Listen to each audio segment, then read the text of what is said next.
बात करेंगे इसके क्रिस्टलीकरण की। मतलब ये कि जिस नमक को हम खाते हैं उसके बनने के पीछे की जो कहानी है ना स्टूडेंट्स, वो क्या है? क्रिस्टलीकरण है। बात समझ में आ रही है? तो कैसे करोगे भाई? तो क्रिस्टलीकरण के दो उदाहरण जो है जिसके बारे में हम बात करने वाले हैं। मजा आ रहा है? चैप्टर का जो है वो रिवीजन बढ़िया तरीके से हो रहा है। बात समझ में आई? तो ध्यान से देखिएगा। तो कैसे करेंगे? अशुद्ध नमूने में से शुद्ध कॉपर सल्फेट को बाहर निकालेंगे। कॉपर सल्फेट मतलब किसकी बात हो रही है? CuSO4 की बात हो रही है। एक तो ये करेंगे, और क्या करेंगे भाई? तो समुद्री जल से जो है नमक को बाहर निकालेंगे। ये जो दोनों चीजें होती हैं उसके पीछे का जो कारण है, पृथक्करण की जो विधि है, उसको अपन क्या बोलते हैं? क्रिस्टलीकरण बोलते हैं।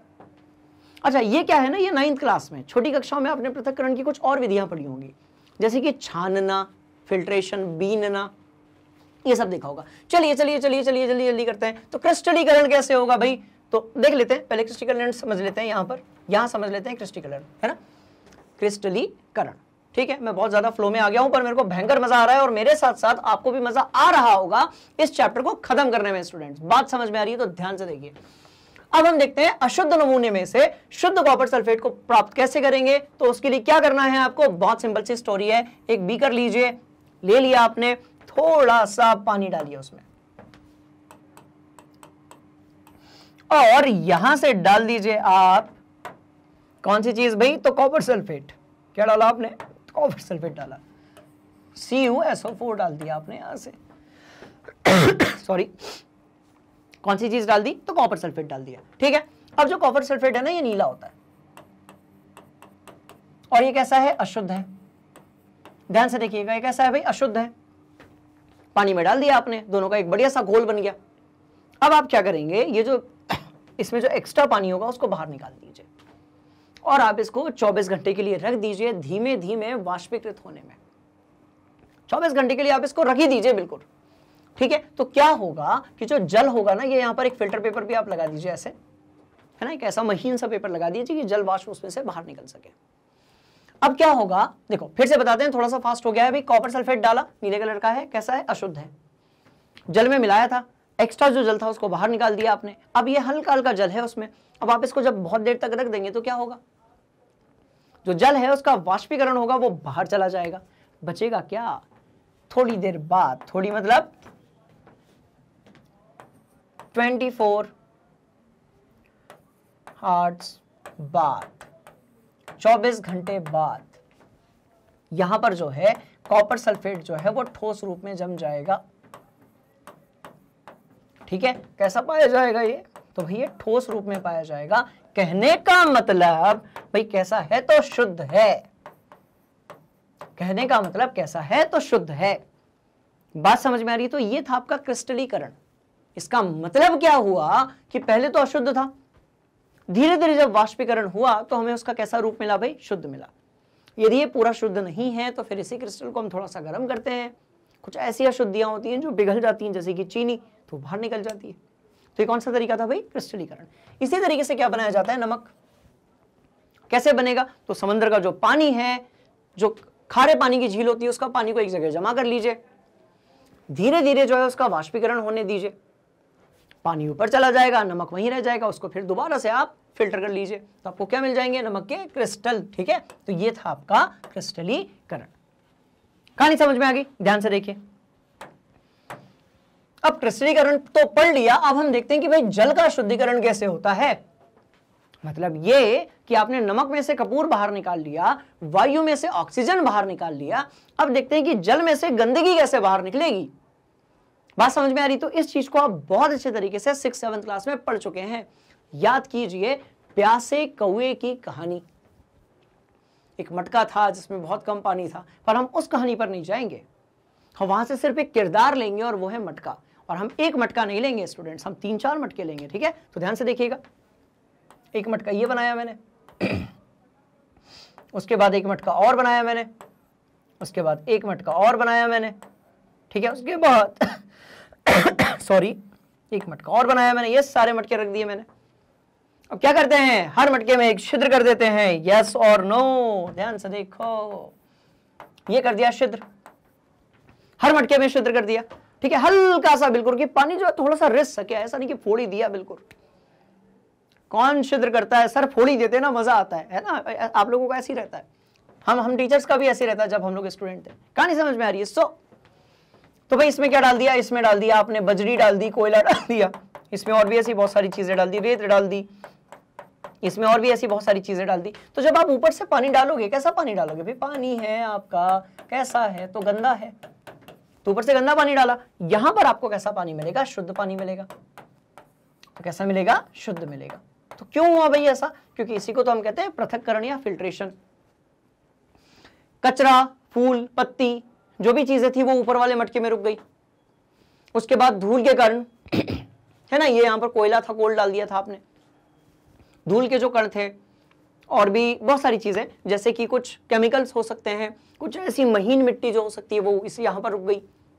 फिर आपने यहां पर कुछ ऐसा और डाल दिया, ठीक है, जैसे कि आपने वहां पे थोड़ा सा चूने का जो है वेरिएंट डाल दिया।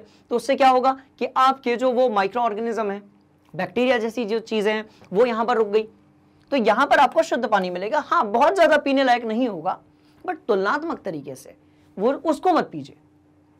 तो ये वो तरीका था जिसको हमने छोटी कक्षाओं में पढ़ा था कि इस तरीके से हम जो पानी है ना उसको साफ करते हैं। अब उसी का जो औद्योगिक तरीका है, ठीक है, ये जो हमारी कॉलोनीज वगैरह में होता है, ये जो हमारे शहर को पानी सप्लाई की जाती है, उसमें कैसा होता है वो देखते हैं। ठीक है, तो ध्यान से देखिए भाई, एक बड़ा सा तालाब है किसी शहर में, एक बड़ा सा तालाब है, उसमें से ये पानी लिया गया। अब तालाब का पानी, अब आप सोच लो कितना गंदा होगा, क्या क्या होगा उसमें, कितनी मछलियां होंगी, आप सोच लो। वो पानी जो है जब हमारे घरों तक पहुंचता है ना, उसके पीछे ये प्रक्रिया होती है। मतलब ये कि हम पढ़ने वाले हैं जल का शुद्धिकरण। क्लियर? ध्यान से देखो। फिर क्या किया गया? तलहट टैंक है आपके पास। सबसे पहले जो टैंक है वो कैसा है? तलहट टैंक है। तो कैसा है भाई? ठोस पदार्थ जो जल में पाए गए हैं जो कि अशुद्ध हैं, वो नीचे बैठ जाएंगे इस किसमें? तलहट टैंक में। इसके बाद क्या है? जो निलंबित अशुद्धियां हैं, भाई हम बात कर रहे हैं निलंबित अशुद्धियां की, मतलब बात हो रही है निलंबन की। बात किसकी हो रही है भाई? निलंबन की हो रही है ना। मतलब और जो उससे छोटे कण थे जो हमें आंखों से दिख सकते हैं, फूल, पत्ती, ये वो, रेत के कण, मिट्टी के कण, वो भी इसमें नीचे की तरफ बैठ जाएंगे। बात समझ में आ रही है? चलिए, इसके बाद क्या है भाई? छानक टैंक है। तो इस टैंक का मतलब क्या है? तो यहां होता है एक्चुअली फिल्टर। क्या होता है? फिल्टर। ये क्या करता है? पानी के कणों के अलावा और उसके अंदर जो आपके मिनरल्स पाए जाते हैं, खनिज के जो कण हैं, उसके अलावा बाकी सारी चीजों को सोख लेता है। क्या क्या होता है इसमें? ध्यान से देखना। एकदम बारीक रेत होती है, एकदम ऐसे कंकड़ होते हैं और मोटे कंकड़ होते हैं। तो ये उसके पानी के अंदर जितनी भी ऐसी चीजें हैं जिनका आकार जल के अणु से तो बड़ा है बट इनसे छोटा है, उनको सोख लेता है। तो ये हो गया आपका छानक टैंक। पर इसके बाद भी जो जल यहां से जा रहा है ना, उसमें बहुत छोटी छोटी सी चीजें होती हैं जिनको हम कहते हैं बैक्टीरिया। बहुत सारे सूक्ष्म जीव भी उसमें हो सकते हैं। तो ये जो बैक्टीरिया है, इसके लिए क्या करते हैं भाई? क्लोरीकरण करते हैं। अभी जो क्लोरीकरण है, ठीक है, क्लोरीनीकरण, हाँ ठीक है की बात है, ठीक है। तो इससे क्या होता है कि आप या तो इसमें क्लोरीन की गोलियां डाल देते हैं या फिर आप इसमें ब्लीचिंग पाउडर डाल देते हैं, दोनों में क्लोरीन होता है। तो क्या होगा? वो जो क्लोरीन की गोलियां हैं वो किसे मार देती हैं भाई? बैक्टीरिया को। किसे मार देती हैं? बैक्टीरिया को। कहानी समझ में आ रही है? तो क्या होगा? अब जो पानी है उसमें से आपने बहुत सारी चीजों को बाहर निकाल लिया है, तो ये जो पानी है ये पीने योग्य है। ये कैसा है? पीने योग्य है। तो जब क्लास खत्म होगी, जब आप इसके बाद कभी बाहर घूमने निकलेंगे, तो आप पता करेंगे कि यदि आपके शहर में, आपकी कॉलोनी में ये है शुद्धिकरण प्लांट, ठीक है, तो वो किस तरीके से काम करता है, वहां जाकर इसको थोड़ा सा ऑब्जर्व करेंगे, उससे वो चीज आपके और अच्छे तरीके से समझ में आ जाएगी। बात समझ में आ रही है? तो इस तरीके से हमने क्या देखा था भाई? पृथक्करण देखा था। अब क्योंकि आप लोग बहुत देर से मेरे साथ जुड़े हुए हैं, तो मैं थोड़ा सा पुराना वाला रिवाइज करवा देता हूं, ठीक है ना। तो सबसे पहले आप याद कीजिए, हमने मिश्रण के बारे में देखा था, फिर हमने मिश्रण के अंदर जो पृथक्करण होता है उसके बारे में देखा था। अब हम ये देखते हैं क्या हमारे आसपास कुछ ऐसी चीजें हैं जो शुद्ध हैं या नहीं है ना। तो जो मिश्रण देखा था वो आपका रासायनिक जो आपकी विज्ञान है उसके हिसाब से वो चीज जो थी वो शुद्ध नहीं थी। अब हम देखते हैं शुद्ध पदार्थों के बारे में। इसको बढ़िया से नोट कर लो, आगे बढ़ते हैं, ठीक है। कर लिया? ध्यान से देखो, कर लिया? ठीक, चलिए तो आगे बढ़ते हैं। तो देख लेते हैं भाई शुद्ध पदार्थ जो है वो कौन से हैं। तो ध्यान से देखिए, तो अब बात हो रही है, अच्छा उससे पहले एक और चीज हमें देखनी है कि भाई जो भौतिक और रासायनिक परिवर्तन होते हैं उसमें अंतर क्या होता है। देखिए भौतिक परिवर्तन यदि होगा तो उसमें जो सूत्र है, रासायनिक सूत्र है ना, वो नहीं बदलेगा किसी भी पदार्थ का, पर यदि रासायनिक परिवर्तन होगा तो उस पदार्थ का जो सूत्र है वो बदल जाएगा। कैसे हो जाएगा, ध्यान से देखो। तो देखो एक तरफ क्या दिया हुआ है भाई, तो रासायनिक परिवर्तन दिया हुआ है, एक तरफ आपका भौतिक परिवर्तन दिया हुआ है। अब जब बात करते हैं आप कंबशन की, यानी कि आप बात कर रहे हैं दहन की, तो भैया जो ईंधन जला था वो तो जल के निकल गया ना। कहने का मतलब ये कि ईंधन अब वापस नहीं हो सकता। आपने मोम को यदि जला दिया तो मोम जल गई, उसका धुआं बन गया, अब वो वापस से वो चीज मोम नहीं बन सकती है। कुछ इसी तरीके से आपने यदि खाना खा लिया, वो जो है वो पचकर बाहर निकल गया, अब उसकी रिवर्स प्रोसेस नहीं हो सकती।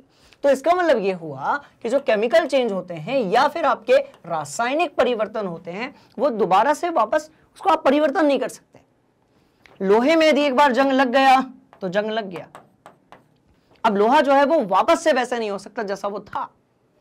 कहानी समझ में आती है। रासायनिक परिवर्तन में आप वो जो अभिक्रिया है ना उसको पलट नहीं सकते हो, पर जब आप बात करते हो भौतिक परिवर्तन की, जैसे कि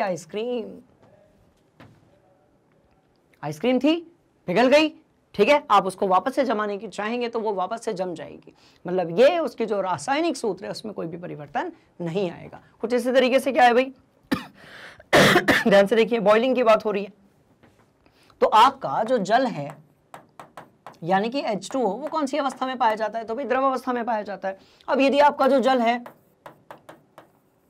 H2O वो कौन सी अवस्था में आ गया, गैसीय अवस्था में आ गया, आपने उसको वाष्पीकृत किया। तो इस कंडीशन में भी आपका जो जल है उसका जो रासायनिक फॉर्मूला है ना उसमें ध्यान से देखो कोई परिवर्तन नहीं है। तो कहने का मतलब ये, ठीक है, कि जो आपका फिजिकल चेंज होता है या भौतिक परिवर्तन होता है उसमें रासायनिक गुणधर्म में कोई भी परिवर्तन नहीं आता है। मतलब आप एक टमाटर खाइए या टमाटर का आप छोटा टुकड़ा खाइए, आपको दोनों ही अवस्था में उसका जो स्वाद है ना वो एक जैसा लगेगा। बात समझ में आ रही है। तो इस तरीके से हम बोल सकते हैं कि जो हमारा केमिकल रिएक्शन है, केमिकल चेंज और जो फिजिकल चेंज यानी कि रासायनिक परिवर्तन और भौतिक परिवर्तन जो है कैसे होते हैं भाई, तो वो अलग अलग होते हैं। बात समझ में आ गई। चलिए थोड़ा और आगे बढ़ते हैं।